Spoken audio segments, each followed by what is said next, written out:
días. Vamos a comenzar con la voz del productor. La voz del productor va a estar en la persona de un amigo, de Juani La Rosa. Vamos a estar con Juani La Rosa, con quien compartimos también en el U9 Radio Mar del Plata. Compartimos los sábados a la mañana de 9:30 a 10:30, lo que tiene que ver Agenda Agraria Radio. Y es una persona realmente, no solamente un productor, sino es un analista del sector agrícola-ganadero y de los mercados nacionales e internacionales. Con él vamos a hacer una recorrida a campo. Yo los invito, vamos a ir el kilómetro 28 saliendo de Mar del Plata, 28,5 a La Peregrina, camino hacia Balcarce, y con él vamos a estar charlando sobre diferentes cultivos y al final vamos a hacer un comentario lo que tiene que ver con mercados nacionales e internacionales. ¿Qué pasa con la producción de soja, por ejemplo, en Brasil? ¿Y qué pasa con la producción en los países principales de aquí de Latinoamérica, que vienen a menos porque el clima no ayuda? Vamos a tener también un informe hablando de la corriente de la Niña, que se va a entrar a disipar quizás allá pasando la segunda quincena de febrero, quizás en marzo. ¿Qué pasa con el maíz, con la soja en nuestro país y cómo se terminó la cosecha de cebada y de trigo? Algunos de los temas que empezamos a hablar con ustedes y a comunicárselos a partir de este momento. Estamos en un lote, contame, vamos a hablar un poquito de Fina, ¿te parece? Dale, dale. Contame este lote. Sí, acá hicimos cebada. Los rindes de cebada terminaron bien este año. La cebada sufrió el final de la sequía, que todos sabemos que estamos en una época que este año el tiempo se puso muy seco sobre fin de año, sobre todo noviembre y diciembre. Todavía sigue ese periodo seco, pero los cultivos de Fina en general no sufrieron tanto, principalmente la cebada, que la cebada se termina mucho más temprano que el trigo y no tuvo mermas fuertes de rinde. Terminamos con rindes promedios y te diría que hasta un poquito mejores. Así que bien la cebada, no tuvimos grandes problemas en el cultivo. La verdad que fue un año que no tuvo grandes enfermedades tampoco el cultivo. El tiempo que le toca a cada cultivo es el que marca muchas veces las enfermedades y los insectos que tiene que convivir. Y un poco el trabajo del agrónomo es ese, es monitorear y tratar de prever esas situaciones y estar preparado. A lo que es el presupuesto normal de un año, podemos decir que en la generalidad de los lotes tenemos una aplicación menos, o de fungicida o de insecticida. Cuando hablamos de costos se nos suma el aumento fuerte de los productos, ¿no? Entonces ahí sí los costos por ahí terminan siendo mayores, pero por aumento de precio, no por aumento de cantidad. Los precios de los insumos aumentaron muchísimo en el segundo semestre del año, tanto de herbicidas como de fertilizantes, y eso hizo que los costos suban, pero no por el mayor uso de agroquímicos, no, de ninguna manera. Fue un año de menor uso. La cebada tiene esa ventaja por ahí en relación al trigo en nuestra zona, que te deja el lote entre una semana, 10 días antes, y es bastante. Hoy estamos con la soja lograda. Claramente la soja está lograda y nada más porque está precisando agua, pero el logro se debe a que la cebada seguramente en todo el mes de diciembre nunca usó agua del suelo. La soja de segunda normalmente termina siendo un cultivo de cosecha para nosotros. Claramente cumple también funciones en el ciclo, en la rotación, cumple funciones importantes porque es un verano que logramos un buen control de malezas.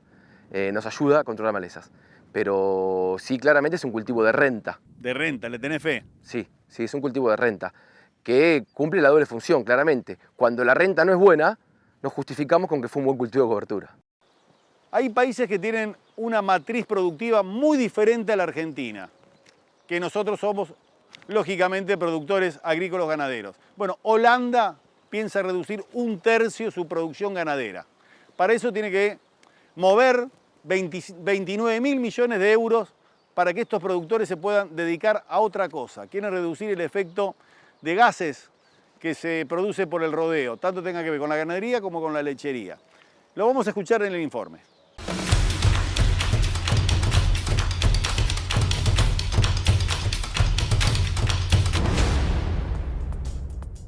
Holanda busca eliminar 1/3 del ganado para reducir emisiones contaminantes.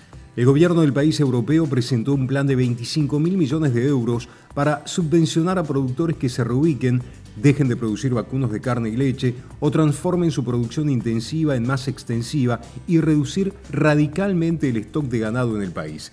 El objetivo es eliminar 1/3 de los animales en los próximos 13 años, tanto ganado carnicero como lechero, y reducir los niveles de contaminación por nitrógeno. Pero el proyecto que el nuevo gobierno de coalición pretende llevar adelante se encuentra con la férrea oposición del sector agrícola. los sindicatos del campo anunciaron que no aceptarían ninguna medida no voluntaria que afecte a su actividad. Holanda es el mayor exportador de carne del continente europeo, con la densidad de ganado más alta de Europa, 4 veces la del Reino Unido o Francia. La justicia holandesa falló en 2019 contra el Estado, encontrándolo omiso en el compromiso legal de la Unión Europea de reducir el nitrógeno producido por las actividades agrícolas e industriales.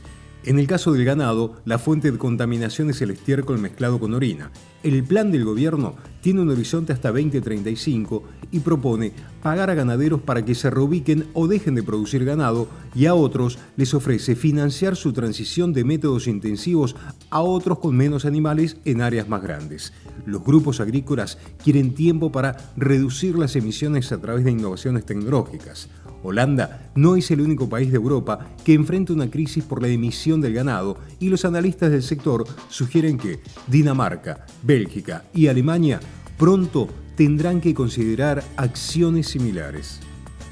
Juan y la Rosa, seguimos compartiendo la mañana, seguimos andando dentro de la peregrina, vamos cambiando de lote y estamos en una soja de primera. Sí, bueno, esto es lo que hablamos un poco antes. Estos cultivos, por ejemplo, la soja de primera, como tanto los maíces tardíos, estamos en un periodo de cultivo en el cual estamos logrando el cultivo. Tenemos el cultivo logrado, tenemos que lograr cobertura de acá en adelante. Todavía no hemos llegado a la cobertura ideal porque no acompañaron las lluvias. Me hablabas antes de salir en cámara que acá estamos recién en la quinta fecha del campeonato. Y estamos, claro, está empezando el campeonato, estamos buscando el equipo, acá estamos muy tranquilos todavía, siempre y cuando tengamos el cultivo logrado y lo mantengamos limpio y sano, y revisando, como siempre acá este momento del año es monitoreo, que no pase nada raro, que no perdamos hojas, sobre todo un año como este que hay poca agua, y que tenemos que cuidar cada hoja de la planta. Cuando venga un chaparrón precisamos, como te decía recién yo, que el cultivo tenga un crecimiento y logre la cobertura, y estamos monitoreando enfermedades, sobre todo insectos. Este año es un año todavía que no hemos tenido grandes problemas de insectos, estamos un poco en alerta con el tema de arañuelas, que con tanta falta de lluvias sentimos que está la posibilidad de que aparezca arañuela en cualquier momento. Mira, he visto lotes, te cuento, Juan, y he visto, que no es este el caso, que he visto que anda de rama negra. Acá en esta soja no la veo. No, bueno, pero no tenemos algún lote que tenemos algún problema de rama negra también. Sí. Rama negra está en todos lados ya, sí. Tanto como nabo, también se ve mucho nabo resistente, se ven a bolsa en los lotes. Hay muchas malezas resistentes que requieren un manejo no solo de cultivo, requiere un manejo de rotación, ¿no? Requiere un manejo del cultivo anterior, del barbecho. Eso es importante cuando uno logra tener un campo varios años y lo puede manejar. Y tenemos la rotación de cultivo, nos permite conocer las malezas problema de cada lote, primero, que es fundamental, y poder plantear estrategias preventivas. Si mirás el lote bien, vamos a encontrar algún escape de nabolsa, de algún nabo resistente, que nos cuesta más lograr un control totalmente efectivo, digamos, ¿no? Sí, podemos convivir perfectamente porque son algunos escapes nomás. Sí, este es un lote que todavía, si estamos empezando a jugar el partido, ¿lo podés esperar en agua cuánto tiempo más? Y mientras tengamos el cultivo limpio y tengamos algún chaparrón que nos permita, como te decía, lograr cobertura, la definición de rinde es febrero. Estamos a 20 y pico de días de empezar a tener, por decir algo, los playoffs, Marcelo. Tenemos que llegar ahí con un cultivo que nos permita, que nos dé la tranquilidad de que tiene buena cobertura, buena sanidad y que no tiene un problema de insectos. Ese es el trabajo que nosotros podemos hacer. Después, bueno, es administrar el tiempo, la lluvia. Estamos en la primer parte de La Voz del Productor, con este amigo, con este realmente asesor y esta persona que conoce tanto, no solamente el sector agrícola o ganadero, sino también sobre mercados. Y ese va a ser un pedacito del programa finalizando Agenda Agraria. Quédese con nosotros, ya volvemos. Desde nuestra fundación, nos propusimos ser una empresa innovadora que desarrolle soluciones para los que siembran. Por eso, desde hace 4 décadas, cada parte de la empresa trabaja para sembrar ideas, proyectos y productos que nos permitirán transformar al país y al mundo en un lugar mejor para vivir. Rizobacter, 40 años, sembrando un mundo mejor.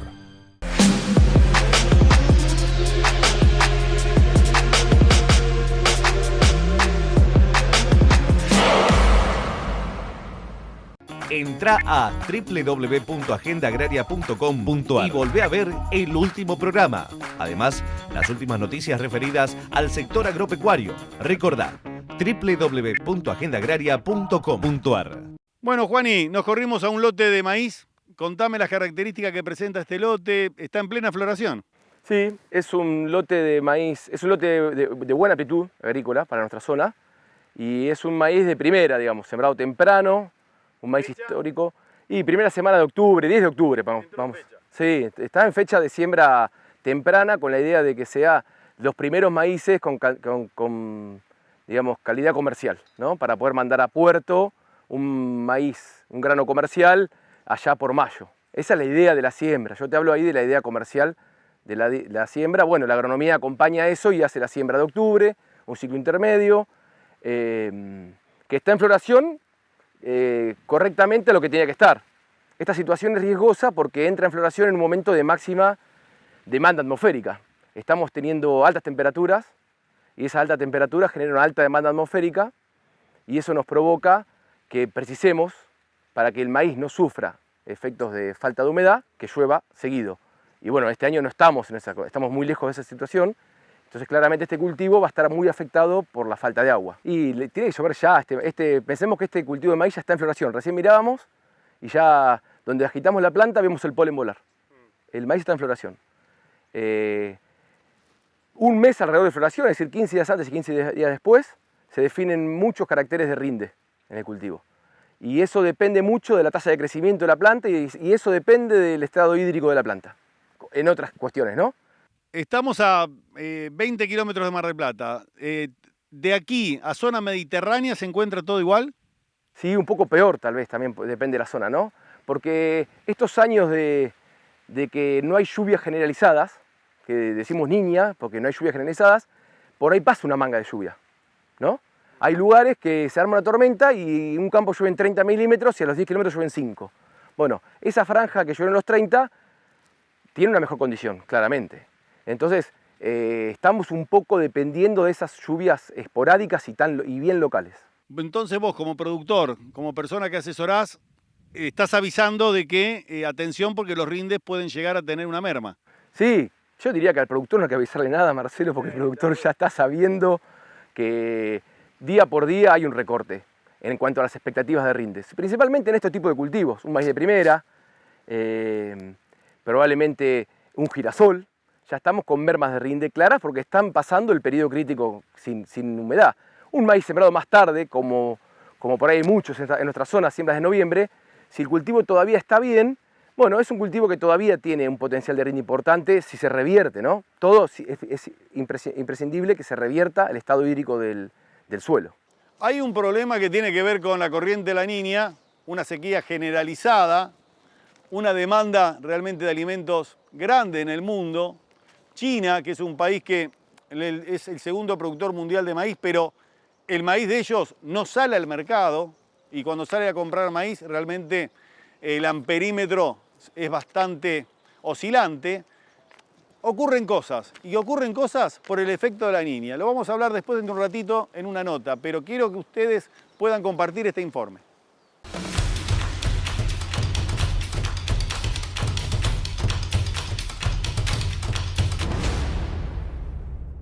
El fenómeno La Niña pone en riesgo la proyección de cosecha récord.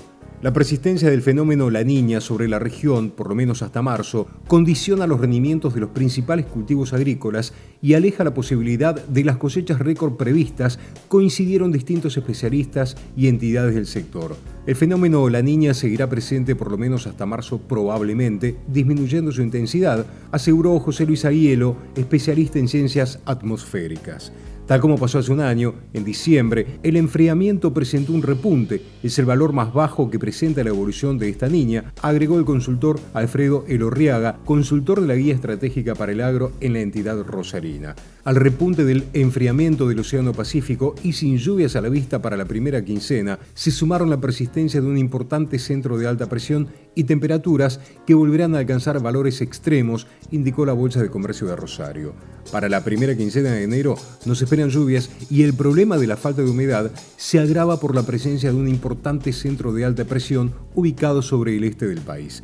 y las temperaturas ascenderán hasta superar los valores normales para enero y alcanzar valores extremos. Por su parte, desde la Bolsa de Cereales pronosticaron para los próximos días temperaturas moderadas seguidas por una ola de calor y precipitaciones escasas en la mayor parte del área agrícola. Para Brasil, esperan temperaturas moderadas y precipitaciones abundantes en la mayor parte del país, a excepción de sus extremos nordeste y sur, que recibirán aportes escasos. Tampoco se cumplirá la previsión de acercarse a los 50 millones de toneladas de soja. Esta situación podría provocar una pérdida aún mayor en los rindes potenciales de algunos cultivos, como el maíz temprano, advirtió la bolsa, que aclaró que las lluvias de principio de año no fueron suficientes para frenar el daño en el cereal. Las preocupaciones sobre la cosecha sudamericana provocaron un aumento en los precios de Chicago, donde los futuros de la soja subieron 13% desde diciembre y una menor oferta podría aumentar la inflación mundial de los alimentos. Juani, te quería meter porque sos un analista, porque observás a los mercados, porque los estudiás a los mercados, porque asesorás en estos temas y porque tenés una columna de mercados en la radio en los sábados en el U9. Contame, ¿cómo ves lo que está sucediendo en mercados? ¿Cómo ves el maíz en precios internacionales? ¿Cómo ves lo que está pasando en Brasil con el tema de la soja, que se cae la producción de soja?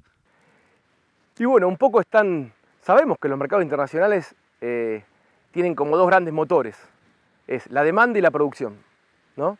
Y este año que es una niña, justamente para lo que es Sudamérica, la segunda niña consecutiva, que no es menor, ¿no? Porque no es una niña, es la segunda niña consecutiva, y eso está afectando claramente los cultivos tanto del sur de Brasil, que es una zona de muy alta producción, te diríamos que toda la Argentina prácticamente, y Paraguay. Esos tres países que son grandes productores de soja y de maíz, están viendo cómo día a día caen sus expectativas de rinde en esos cultivos. Y eso el abastecimiento mundial no lo puede soslayar. Y lo vemos en los precios. Las últimas 3 semanas, el nerviosismo del mercado está claramente motorizado por lo que sería hoy un recorte, una expectativa de recorte productivo, ¿no? Principalmente en el sur de Brasil, en Argentina y en Paraguay, como decía. ¿A qué número se cayó Brasil? Y ya hay empresas que están recortando 10 millones la producción de Brasil, de 145 a 135. Algunos no tanto, 140, pero te diría que está consensuado el recorte. Hoy lo que se discute es el volumen de ese recorte y bueno, esto está claramente manteniendo y haciendo subir los precios nuevamente, principalmente de la soja, hoy principalmente de la soja, y veremos si el maíz acompaña. Es muy probable que el maíz acompañe si sigue este problema. Y Argentina, desgraciadamente, es parte del problema hoy, porque Argentina, dijimos el recorte de Brasil, pero el recorte de Argentina nadie lo habla y va a ser muy importante en cuanto a producción de soja. Por un lado, Argentina y los productores vamos a ver cómo suben los precios, por otro lado vamos a ver cómo bajan nuestros rindes. En ese balance veremos cómo termina el año. Probablemente va a depender mucho de la suerte que cada uno tenga en cuanto a lo que hablamos de las pequeñas mangas de lluvia que probablemente aparezcan y de cómo tuvo el tratamiento del cultivo también, ¿no? Porque no todo es suerte, ¿no? Hay cultivos que vienen bien manejados, bien cuidados y soportan probablemente 1 o 2 semanas mejor que otros cultivos que vienen en peores condiciones. Sí, hay que ver la zona núcleo, ¿no? Donde realmente se van a defender los rindes, que tiene que ver con Córdoba y Santa Fe. Claro, bueno, esa zona hoy tiene una demanda atmosférica sensacional, estamos con un momento de altísimas temperaturas.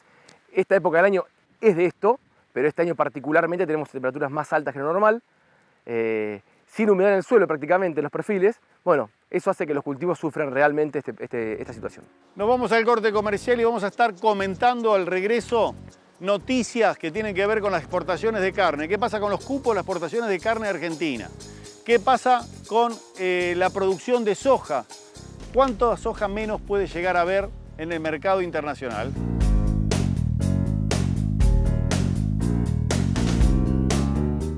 Entra a www.agendaagraria.com.ar y volvé a ver el último programa. Además, las últimas noticias referidas al sector agropecuario. Recordá, www.agendaagraria.com.ar.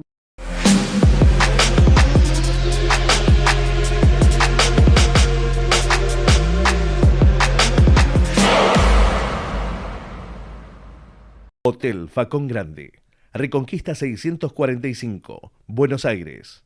Hotel Facón del Mar, Avenida Colón 2198, Mar del Plata. Hoteles, con tradición de campo. Con KWS vos elegís genética y agronomía al servicio del productor. La elección de tu lado. KWS. Usa Sistiva en tu semilla y protege tu cultivo por 45 días desde la emergencia. Con Sistiva de BASF, sembrá con los ojos cerrados. BASF. We create chemistry. De campo. ¿Qué es ser de campo? Es descubrir que la pasión por la naturaleza está en tu naturaleza. Es tomar la tierra y hacerla crecer con innovación. Es el orgullo de ver que juntos tu campo y el de la tecnología también crecen. Es prepararse para rendir más, siempre.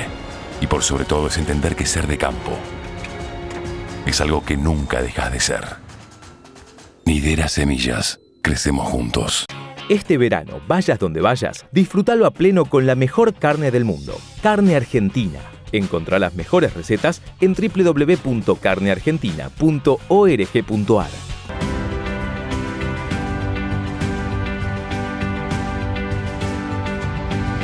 Sumitomo Chemical, construyendo el futuro del agro. Noticias destacadas de la semana. Exportaciones de carne vacuna en 2022, sin cupos por ahora. El gobierno prolongó la prohibición para exportar cortes populares hasta fin del 2023 y liberó, sin cupo ni límite, las carnes provenientes de vacas, conservas y toros. Sin embargo, planteó que buscará garantizar el equilibrio entre la productividad, las exportaciones y el mercado interno, aunque se desconoce qué mecanismo se utilizará para lograrlo.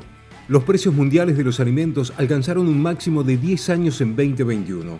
Los precios mundiales de los alimentos subieron un 28% en 2021 a su nivel más alto en una década y las esperanzas de un regreso a condiciones del mercado más estables este año son escasas, dijo el jueves pasado la Agencia de Alimentos de la ONU. La soja vuelve a subir a los $500, pero la sequía frena las operaciones de la nueva campaña. Según la Bolsa de Comercio de Rosario, se han vendido de manera anticipada 400.000 toneladas, cuando a esta altura del año pasado era más del doble. Gracias a todos ustedes por acompañarnos en este programa, por acompañarnos siempre. Y gracias, lógicamente, a Juan y La Rosa, quien fue la voz del productor, fue la persona que nos contó sobre mercados nacionales e internacionales y nos acompañó en estos 30 minutos de información a todo el sector agrícola-ganadera de nuestro país. Nos volvemos a encontrar dentro de 7 días. Muchísimas gracias.